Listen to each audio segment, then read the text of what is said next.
Kita recap sepekan dulu deh ya. Sepekan ini kan sebenarnya lumayan menarik karena akhirnya berhasil ditutup di 9.000 tuh baru kemarin ya, di perdagangan kemarin. Biasanya secara intraday memang sudah di 9.000 tapi berhasil di closing 9.000 kemarin. Hari ini lanjut walaupun mostly hampir rata-rata sektornya merah gitu ya, dominannya merah. Ini apa yang bisa kita cermati? Ya teman-teman perhatikan deh, sekarang rotasi itu sudah mulai bergeser Maria. Mungkin sebelum-sebelumnya waktu kayak masih di akhir Desember atau awal Januari deh, itu kan saham-saham konglomerat ya, terutama kayak sahamnya Bakri, kemudian kayak Happy Hapsoro, itu kan masih naik ya. Nah sekarang itu sudah mulai sedikit terkoreksi. Jadi kalau teman-teman perhatikan kayak saham-saham Bakri itu sudah mulai sedikit melandai meskipun memang masih ada potensi masuk di MSCI. Nah sekarang rotasinya yang tadinya dari saham-saham yang happening kayak Konglo, maksudnya yang secara growth-nya tinggi, sekarang udah pada mulai beralih ke saham-saham yang memang valuable. Jadi fundamental stock sudah mulai berarti ya. Makanya kalau teman-teman perhatikan hari ini saham-saham perbankan itu sudah mulai naik. Meskipun kalau dalam tanda kutip sebenarnya belum ada kabar baik gitu ya untuk banking. Kayak kemarin kan Pak Purbaya kasih injeksi atau likuiditas yang tambahan itu 75 triliun. Itu kan ditarik lagi duitnya. Iya, tapi justru kalau saya lihat sekarang investor itu sudah mulai mencari saham-saham yang defensif karena mungkin ada kekhawatiran apakah saham-saham Konglo ini udah peaknya gitu ya. Tapi kan sebenarnya masih ada potensi MSCI di bulan Februari. Iya, padahal belum nih MSCI-nya, tapi keluar MSCI dari marketnya dong. udah lumayan, udah nyicil keluar. Ini namanya nyicil keluar pelan-pelan ya di saham-saham berbasis Konglo. Berarti sudah kelihatan perputarannya ya, sektor atau stock rotation-nya udah kerasa banget ya. Kalau kerasa banget sih kita belum bisa bilang gitu ya. Karena kan itu maksudnya pergerakannya baru beberapa hari aja Maria. Harus konsisten dulu, harus konsisten pelan-pelan dulu. Jadi kita nggak bisa bilang apakah benar-benar sudah terjadi rotasi.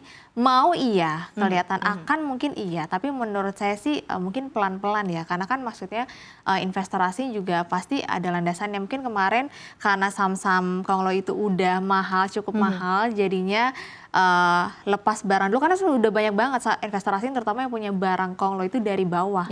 Jadi menurut saya sih wajar aja ada asset taking profit. Kemudian kan juga sekarang gejolak geopolitik kan lagi nggak jelas ya, ada perang sana sini. Jadi menurut saya mungkin amanin modal yang udah punya harga bawah ke harga tinggi, terus kemudian mengincar saham-saham yang masih murah yang memang punya potensi gitu ya. Salah satunya ya saham-saham di blue chip gitu. Blue chip dan perbankan ya, karena hari ini di tengah kondisi semuanya merah gitu ya, banking justru malah terapresiasi. Tapi kalau dilihat dari level opportunity si banking ini, Himbara lah, kemudian juga ada BCA lah gitu ya, salah satu yang swasta besar juga gitu ya, sebagai salah satu yang blue chip banking ini, opportunity dari level harga kan memang sebenarnya besar sekali kan untuk kemungkinan mulai koleksi kan. Ini seperti apa Susi? Ya kalau kita ngomong sisi valuasi kan sebenarnya murah ya Maria. Murah banget lah banking dibandingkan dengan saham-saham komoditi. Ya komoditi ada sebagian murah mungkin ya batu bara.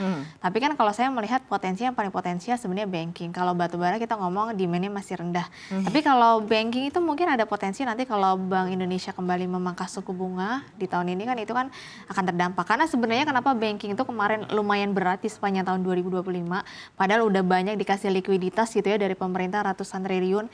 Ya satu sisi sebenarnya secara real sektornya atau bisnisnya itu ya permintaan kredit itu lagi lemah gitu ya. Kalau teman-teman perhatikan kredit itu sebenarnya makin anjlok karena demand-nya itu orang masih lebih saving dibandingkan belanja. Padahal udah disuntik ya sebenarnya lumayan gitu. besar ya. Udah banyak diskon pun kayaknya orang nggak mau belanja gitu. Jadi makanya kenapa ya akhirnya net interest perbankan banking NPL-nya juga akhirnya sudah mulai naik.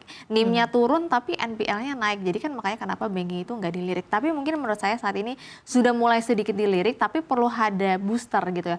Entah nanti likuiditasnya yang tadinya diambil dibalikin lagi, kemudian pemerintah juga membuat program-program yang memang mendukung demand atau permintaan dari belanja masyarakat yang akhirnya mendorong perbankan transaksinya bisa besar lagi. Padahal boosternya banyak loh, udah diskon dari kredit, bunga kreditnya besar. PPh-nya di 10 juta juga ditanggung pemerintah gitu kan, sebenarnya banyak banget sesi sweeteners ya untuk menggeliatkan kredit gitu. Tapi hari ini kita lihat ya BTN, terus kemudian tadi ada beberapa perbankan naiknya semuanya signifikan di atas 1% lebih, bahkan ada yang 2 3%. Nah, dalam mencermati peluang di saham-saham based on Himbara ini seperti apa nih, Susi? Karena hari ini rata-rata 2%, 3%. Bukan Himbara doang sebenarnya hari Semuanya ini. tuh hampir. Bank Digital, Neo, iya kemudian semuanya menguat. Bank KBMI 1. Kalau saya melihat ke Bank KBMI 1 sih wajar ya naik. Karena kan di mana OJK kan sekarang sedang memberikan peraturan bahwa KBMI 1 tuh akan dihapus. Jadi bank yang modalnya itu nggak sampai 6 triliun itu mau dihapus atau lu gabung aja gitu. Jadi kan mau nggak mau ya mereka harus ada aksi korporasi, cari modal entah dari merger ataupun entah dari right issue. Makanya itu kenapa saham-saham KBMI 1 gitu mulai mencatatkan kenaikan, bahkan lebih signifikan dibandingkan dengan bank-bank Himbara. Tapi kalau saya melihat sebagian larinya ke Bank Himbara ya karena valuasinya lebih murah dibandingkan Bank Digital, Bank KBMI 1. Kemudian secara dividen kan juga lebih besar, kayak Mandiri, BRI kan dividennya sampai 10%. Jadi menurut saya sih wajar aja. Cuman perlu disampaikan bahwa harus ada booster tetap. Karena kalau demand-nya tetap lemah, menurut saya kenaikannya ya cuman sentimen sesaat aja gitu. Nanti kalau misalkan udah mendekati MSCI, menurut saya investor akan balik lagi ke saham-saham konglomerat karena jauh lebih menarik dan potensial. Kasih diskon inilah ya, dikasih diskon lagi ya nih saham ini ya. Cuman yang menarik adalah ketika tren stock rotation terjadi, kan kita pernah bahas juga bahwa saham atau IHSG tanpa saham konglo itu bisa level harganya 6.000. bahkan 6.000-an gitu kan. Berarti kan sekarang udah 9.000 sebenarnya, bahkan optimisme to the Mars ke 10.000, bahkan mungkin level-level up lainnya juga bisa apakah bisa runtuh gitu. Nah, ini akan ada refreshment seperti apa di IHSG kalau kemudian rotasi stoknya tuh benar-benar kemudian terjadi secara berkala, Susi. Ya, kalau misalkan rotasinya gitu ya terjadi berkala, tapi maksudnya dari konglo tadi pindah ke banking, menurut saya IHSG bisa aja terjaga. Tapi beda cerita kalau karena capsnya besar ya masih iya okay besar gitu. Makanya kenapa sekarang banyak sektor yang merah tapi IHSG bisa hijau karena ada banking, perbankan hari ini yang menopang. Biasanya kan perbankan justru nggak bisa nopang gitu ya karena turun mulu. Nah tapi masalahnya kalau nanti dari konglo tapi justru nggak lari ke saham-saham blue chip lah anggapannya ya IHSG mungkin bisa turun sangat dalam. Tapi kalau menurut saya tahun ini harus bullish dulu, lanjut bullish gitu ya. Tahun ini berarti the whole 12 Kemarin kita sempat ya? bahas mungkin harusnya ada krisis ataupun ada penurunan. Kalau saya melihat kayaknya tahun ini lanjut bullish dulu. Mungkin tahun depan, karena kan tahun depan itu 2027 itu mendekati 10 tahunan krisis yang angka 8, 2028 itu biasanya sudah mulai kerasa di 1 tahun sebelumnya atau beberapa bulan sebelum tahun 2028. Kenapa tahun ini harus bullish dulu? Lanjut bullish?